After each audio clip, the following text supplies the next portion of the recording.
Stop saying that the technology or that the cybersecurity or the digitization, that is somebody else's job. It is all of our jobs. We're smart people. It's challenging, but I have faith that we can actually understand these things and use policy as a tool to shape a positive outcome.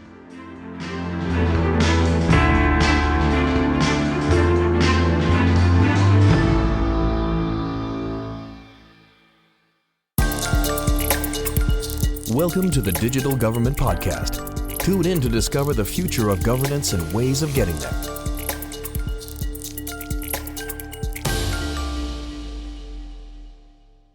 Welcome back, everyone, to another episode of the Digital Government Podcast with your usual host, Federico Plantera, journalist, sociologist, and researcher. Today, completing, in a way, this mini-series focused on the cyber diplomacy summer school that is taking place in Tallinn between June 16th and 20th. And today we're going to talk about the nexus between digitalization and cybersecurity. And we're going to do that with another one of the speakers of the Cyber Diplomacy School, who is Johanna Weaver, Executive Director at the Tech Policy Design Institute in Australia. Johanna, welcome to the podcast. Thank you, Federico. It's so wonderful to be here in Tallinn and great to be on the podcast. What we're going to address today is exactly this connection between digitalization and cybersecurity, because often they are not treated together. They're treated, let's say, as separate policy tracks. And that's something, for example, that has been widely and in-depth addressed at the Cyber Diplomacy Summer School. And basically, the way that they are regarded usually is that one is about innovation, meaning digitalization, and the other one is more about protection, let's say. But they are interdependent anyway. And this conversation seeks exactly to zoom in to this connection and basically also talking about how we can embed values in these processes and what does it mean if we are to regard digitalization and technology at large as a system, let's say. What does that mean? What does that entail? And Johanna, I would start immediately from that exactly. So when digitalization brings about structural transformation, let's say, in how states operate, deliver, and interact, obviously, it doesn't do it in an agnostic way, let's say. It does it with a direction, it does it with a purpose, it does it with specific characteristics. So when we talk, for example, about shaping technology in the process, now, what does that actually mean in policy terms? Such a good question, Federico. So I think you're absolutely right that for far too long we have treated issues like cybersecurity as one side of a coin and digitization as the other. And actually, they're so inherently connected. If you have cybersecurity without digitization, what's the point? If you have digitization without cybersecurity, you're exposing your society to enormous risk.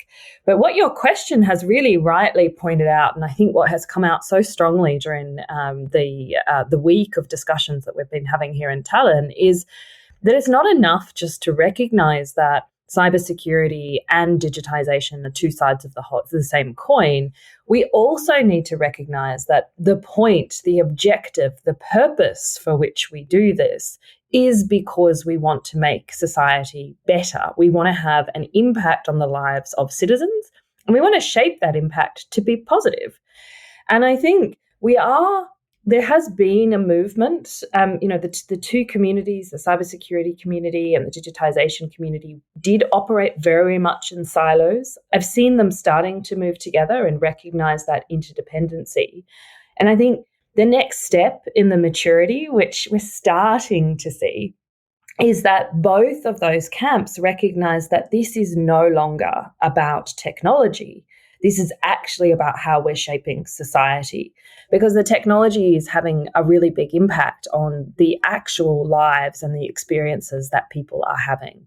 And when people realize that, it's not actually about building a tool, it's actually about shaping society. And that is incredibly exciting, but it also comes with big responsibilities. And in that sense, how then can countries make sure, let's say, that their digital policies are grounded in values and real life impact? I think that it would be also useful here to talk about what these values are, like to define them, or maybe even like call them out, let's say, a little bit. So how can we do that? How can we address that? Yeah, and I think part of the challenge that we have now with values is we recognize that technology embeds in it the values of the society that is developing it, designing it, and using it, right? So think about, for example, the difference between a piece of technology that might be made in Estonia and a piece of technology that might be made in China. The inherent value, just let's take privacy, for example, or the role of government.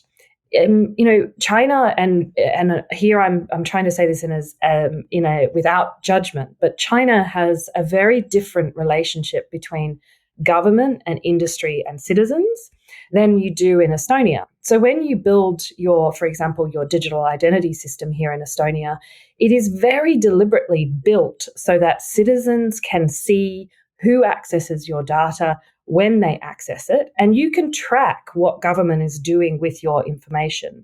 Now, that is a design choice that was made by the people who are making the technology, but also by the politicians and the public servants who created the legislation that dictates what that technology looks like.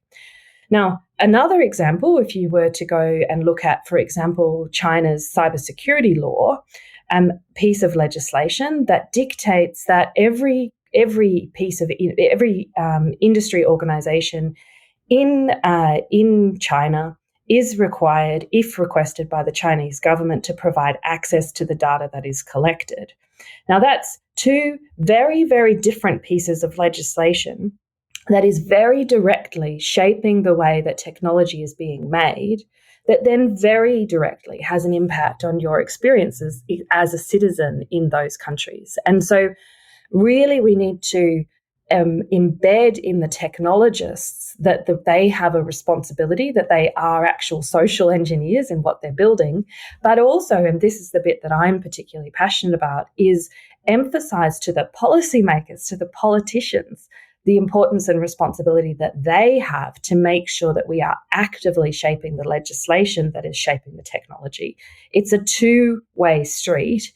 And I think far often we place too much emphasis on the technologists that are building the technology, and we criticize the technology that comes, as opposed to recognizing that we as policymakers also have huge agency and a responsibility to shape that technology as well.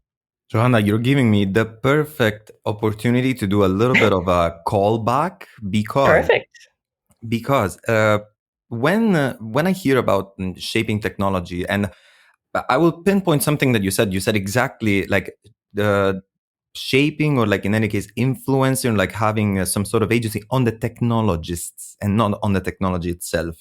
This highlights something already in the first place that we have repeated across episodes, across talks with experts, and that we've heard also like actually at the recent e-governance conference that happened in Tallinn, which is that technology and digital transformations are in any case made by people.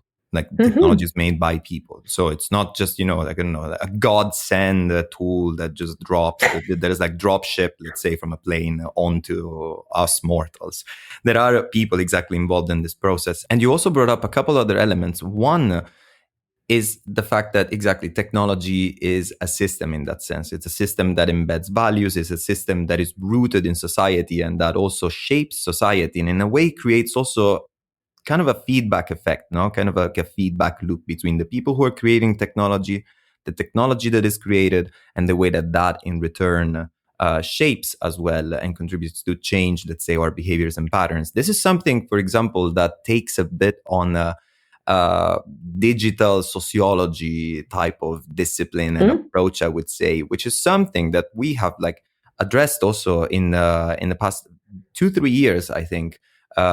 Starting with Lisa Talia Moretti, who was working on designing public services in the UK and for the Ministry of Justice, I think it was the Ministry of Justice or Interior in the UK. But then you've also mentioned the fact that exactly technology is not agnostic and it is quite dependent, or better, the values that are embedded in it are dependent on the society and the place as a consequence where they are shaped. And this is something that I remember 7 years ago we have talked about with Andrew Keen, who was another notable speaker at the e-governance at the e-governance conference of that time, where I think he was presenting a book that was called "How to Fix the Future" or something like that, where a very grand title. But the point of that was that in the conversation with him, I remember that it emerged that there is a spectrum, and I would say actually that there are many of these continuums, let's say, and spectrums. Like there is a multidimensionality in the way that technology comes about, let's say, and that obviously, like in his case, he was addressing specifically the spectrum, the democratic spectrum, like between, for example, more democratic societies or more authoritarian societies or like contexts, and that does determine the way that technology is not only created and shaped, but also utilized. If we are now to bring cybersecurity in the picture, exactly, to connect it to the topics of the cyber diplomacy school, then why is cybersecurity in this sense? Like, where does cybersecurity fall into the picture when it comes to talking about values and talking about technology? So I think, the concepts that you're talking about there, they're concepts that have been around for a really long time. So there is a US historian called Kranzberg who has something called the Kranzberg Laws from 1960. And his first law was technology is neither good nor bad, but nor is it neutral. And this is a concept that I think we really are leaning into now in the way that we are engaging with technology. And that was a speech that he gave back in 1960. And so it's just a good reminder for us that people have been grappling with the impact of technology on society for a long time. And yes, the speed and the scale that we're dealing with now can feel really overwhelming.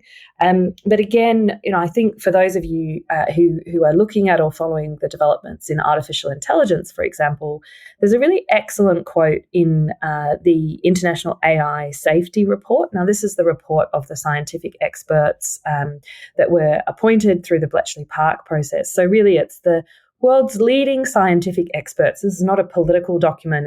It's about the state of the science of artificial intelligence. And they have a quote in it where they say, look, the technology is moving so fast. We are uncertain about what this future will be. It might be a really positive future. It might be a really negative future. And that uncertainty creates a sense of fatalism that we don't have a say in how it's unfolding. And what these technologists, the world's leading technologists, are encouraging us to do is to recognize that it's the decisions that governments and societies make today that will shape the future of artificial intelligence going into the future. So, sorry, that's not actually answering your question, but it's just riffing off what you had said before. And if I then move to how does cybersecurity fit into this? Well, I think cybersecurity is something that just underpins modern life. And if you look at the way the biggest challenges that we're having, whether it's through not even malicious data breaches, so just data leaks of information, whether we're looking at criminal groups or state actors, the ability for us to ensure that we are getting the best out of technology is underpinned by ensuring that we have good cybersecurity built in from the beginning. It is an enabler of modern society. It should not be seen as this technical thing that happens over here in the background or in a dark basement. And so one of my biggest passions and calls that I have for all policymakers or technologists that work in this space is to stop saying that the technology or that the cybersecurity or the digitization, that is somebody else's job. It is all of our jobs. There is nobody who works in the public service that isn't working on technology policy issues or on technology issues. And if we are going to ensure that that technology shapes us in a positive way, that we shape the technology so it has a positive impact, we need people to recognize that and to stop saying this is somebody else's problem and to engage with it and grapple with it. We're smart people. It's challenging, but I have faith that we can actually understand these things and use policy as a tool to shape a positive outcome. Joanna, I think that in that sense, a question that I also actually ask myself, sometimes it's cybersecurity. It's sort of like, how to say, I would say that it's often regarded as a defensive measure, no, like a reactive measure, something that you need, or better, something that you need to have in place in order to be prepared to an input that can be, for example, like an attack, a breach, a risk, or something like this. So I think that from this perspective, then the question of what are the values that go into cybersecurity, for example, I don't know, is it a correct question to ask ourselves in the first place? Because maybe instead it should be framed more the conversation on values, no, within this context. The values go into digital transformation, and then cybersecurity should not be an afterthought, let's say, of digitalization in that sense, but instead it should be brought into the picture from the get-go. While instead, I think that we do see countries, or in any case, organizations, first push digitalization, but then maybe like skip some of the cybersecurity basics, no? and then treat them exactly as a bit of an afterthought. Okay, okay, we've done digitalization, so now we can do cybersecurity about it. No, but then my question would be, what are some ways to build in security from the start, let's say, even maybe when there are limited resources, but in any case, to not treat it as something for the later, let's say? I think the way that you do that is by saying we don't do anything unless there is security built in, and that is a mandatory requirement to get out of the gate on a project, because you can build anything quickly and fast, and then if you have to add on cybersecurity after, it will be eminently more expensive. But it's also not just about cybersecurity. It's about thinking about the full gamut of what are the things that are important to you as a society. Now, cybersecurity and having secure connectivity is going to be one of them, but also things like privacy, safety by design, accessibility. This is about having a proper design process for the technology that you're building right up front to ensure that the technology that you're building is secure, but also that it's not, laden with bias, that it's not something that can be used to surveil a population, that it's not something that will result in large parts of the population not being able to use it because it's not made accessible. And if you do a little bit more work, and it really is a very small amount of work up front, it will save you so much more work at the other end, and you'll get a much better product. But I also think, Federico, I would just challenge you a little bit to broaden your perception of what we're doing here at the summer school this week. I know that it's called the Talon Cyber Summer School, but I would use the word cyber not to denote cybersecurity, but actually to look at it much more broadly. So, I 10 years ago, I specialized in what I called strategic cyber policy. I would now call that tech policy. I consider cybersecurity to be one very small aspect of cyber policy, and cyber policy, digital policy, tech policy. You can almost use these words as synonyms. The point is, this is about how technology is shaping society. And if we keep putting it in this little box over here in the corner, we miss the point. The point is, this is actually the fundamental building blocks of the world for tomorrow. And we need to make sure that we are building that on really sound policy footings that are recognizing and embedding up front in that technology the future that we want for tomorrow. Okay, the word for tomorrow. Okay, let's broaden the scope then. The word for tomorrow, yes, but if we are to look at the world of today and actually how it's shaping up, like I in the prefer near to look future, at tomorrow, frankly. Yeah, I would also do that. Because if we can look at it tomorrow, like at the world of tomorrow, we can have some more how to say, hopeful, Philosophical. philosophical, but also hopeful, I would say, developments in sight. Because instead, if we look at the world of today, there is something that is happening also at the international, there's a lot actually that is happening at the international level. So far, for example, in this conversation, we've talked about, I think, some developments that are more domestic in a sense, like societies and, like, for example, what policymakers can do about technology. And now, instead of talking about cyber security or cyber diplomacy, about the cyber world in general, let's say, and the cyber sphere within the countries. I would actually even go further and say, actually, what we're looking at is shaping the world. It's not even the cyber world, right? The impact that the digital has on our actual experience in the world is no longer something that we can separate from digital to physical. Yeah, it's the embeddedness of technology in today's world, and even more so in the world of the future, as you were mentioning before, that basically determines this type of thinking. Absolutely. And then if we're talking about the world, I obviously am brought to think about the role of international organizations also in shaping this world, and what can cyber diplomacy and, like, cyber diplomats at that point, who are not only focusing on cybersecurity, but exactly on cyber and tech policy and international tech policy, which means cyber diplomacy. As a consequence, what are their tasks, what they're supposed to do. So in that sense, today, I would say that to many, many, many people, and already for the past couple of years, the world has felt more unstable, I would say. So there are several clashes happening at the international level, clashes that involve technology as well, because maybe someone could be brought to think only of wars and conflict when we talk about clashes, but we're not only addressing that type of clashes, I think, when we address the cyber world of today and the tensions and the instability in the world today. Maybe it's also about, I don't know, big tech, or maybe it's also about the use of social media. It's about a number of things.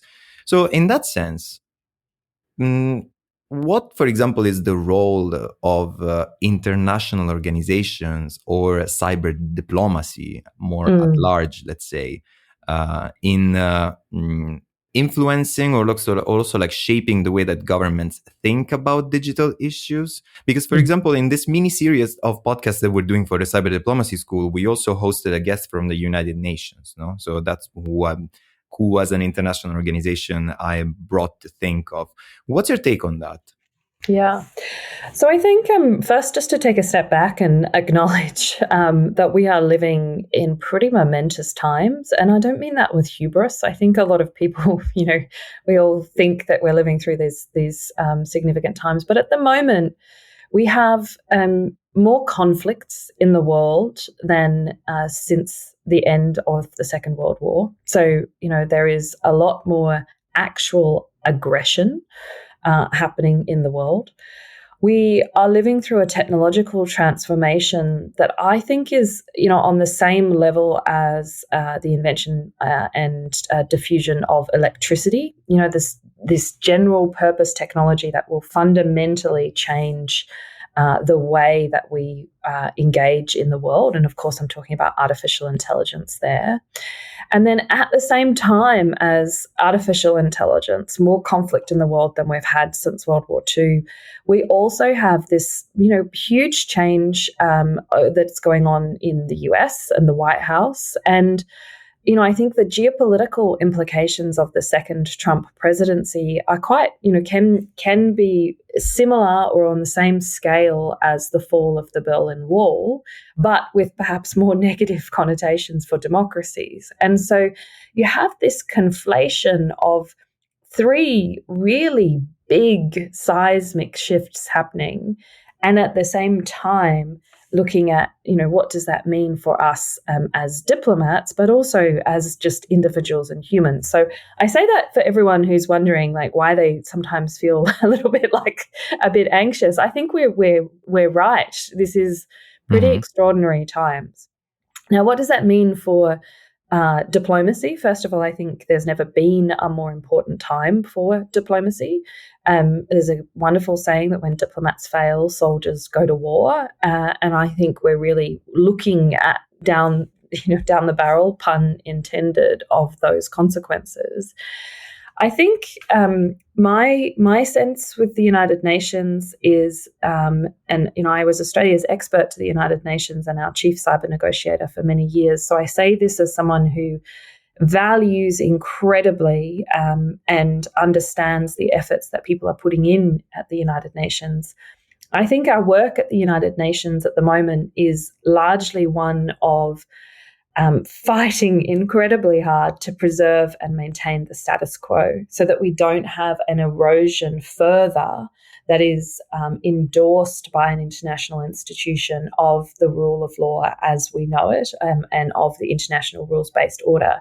Now, that is a thankless task for the diplomats who are engaging on a day-to-day basis, because we just don't hold the balance of power in the United Nations anymore. There's 193 countries. There is, according to the Economic Intelligence Unit, there is only 24 full democracies left in the world of 193. So when we say we are defending the international rules-based order in a system like the United Nations that is based on consensus, the diplomatic effort that it takes to prevent countries like Russia and China rewriting the international rules in their favor is enormous. And it's thankless because you can say, I've spent 3 years working on these processes, for example, the open-ended working group that we'll be about to conclude. And it's not, you don't have this thing you can hold up and say, I've made this momentous step forward. But what is momentous is that you've prevented that backsliding. So, I think that the work in the United Nations is incredibly valuable, and we must continue to invest in it to prevent backsliding. But by the same token, I think the areas where we will genuinely make progress, where we can genuinely fill the vacuum that is being left by the turn and the pivot of looking internal in the US instead of playing this role as leader of the free world. I think the way that we have to move nimbly as coalitions of countries, it needs to probably happen outside of international institutions, because we need the freedom to move quickly, and we need the freedom to not have to get tied up in negotiations with Russia and China, who are running interference. And so I think there will be a lot more effort in minilateral groups, in groups and coalitions of countries that are like-minded, but also that I call middle ground countries. So countries that, maybe Europe and Australia don't necessarily have traditional partnerships with, but whom we can engage with and partner with. And, here I'm thinking about many of the African countries, South America. These are countries that are likewise concerned about what's happening in the world and want to engage, and also want to hold tech companies to account. So that's the direction that I kind of see the world going in, and where we can have the most impact. But it's not to undermine the value and importance of continuing to engage in these international institutions. Johanna, thanks a lot for this. And actually, the direction instead that we're going towards in this podcast episode is towards the closing and the conclusion. And just trailing off all of this, I would like from you a rant and a hopeful thought, basically. One of both. Just to close off this episode, like something that you definitely see, this is like a wicked thing that has not been solved yet, and that I think we really should put effort on from your personal perspective. And then second, what instead makes you exactly have confidence in the fact that cyber diplomacy can have a pretty key role in shaping the world of the future, as we were saying before, in hopefully a better and different way than the world of today looks like. All right. So I think if I was to have one plea for your podcast listeners, it is that we have to have more urgency in this work. We must be working faster to fill the void that is being left by Trump and his disillusion of US leadership globally. If we don't move quickly to fill that void, China will. And that is not in anybody's interests. And we have to actively engage to provide alternatives on technology. And we have to really recognize that countries are grappling with and want to engage in technology. And China is front and center providing technology that is answering their questions, that is cheap and is available. We have to, with urgency, fill that void. We have to, with urgency, provide support to Ukraine to defend their sovereignty and Russian aggression. This is the future of the world as we know it that is at stake. And I don't feel the sense that there is enough urgency. And I think Heli Timo-Klar, the former Estonian cyber ambassador, said it really well yesterday when she said, in Ukraine, they are operating in crisis war footing at the speed and scale of, defending their national sovereignty on a war footing. And the rest of the world is still operating on a peacetime footing. I'm not saying we need to move to a war footing, but I think we need to move with much more urgency. And so that would be my rant for you. And then my cause for optimism is, in the room over this past week, we've had 60 diplomats from all around the world, every region of the world. And that is listening to those conversations, seeing the way that people are engaging, seeing the way that they are responding to me, challenging them to stand up and take agency, and watching them say, yes, this is something that we can do, is incredibly inspiring. And I do believe that we have many examples over history of where we have big challenges, where we are able to come together and solve those challenges. Think about Y2K, for example. Does anyone remember that coming into the 2000s? We all thought the world was going to end and the clocks were going to stop because we were turning over to 3 zeros. And we managed to come together as an international community to address that as technologists, as policymakers. Huge effort was put in, and Y2K didn't eventuate, not because it wasn't real, but because we came together as an international community and recognized the significance of it. So I believe fundamentally that we can, but it requires everyone, and here, listener, I'm talking about you. We all need to do our bit in this, and we all need to engage with this with urgency to shape that future that we actually want and need for tomorrow. We all need to do our bit, and we all need to engage. Johanna, thanks a lot for joining us today in this episode. Thanks so much, Federico. And thanks a lot also to all the listeners who tuned in. That's it also from your host for today, and I will see you at the next one. This podcast is brought to you by the eGovernance Academy. Tune in next time.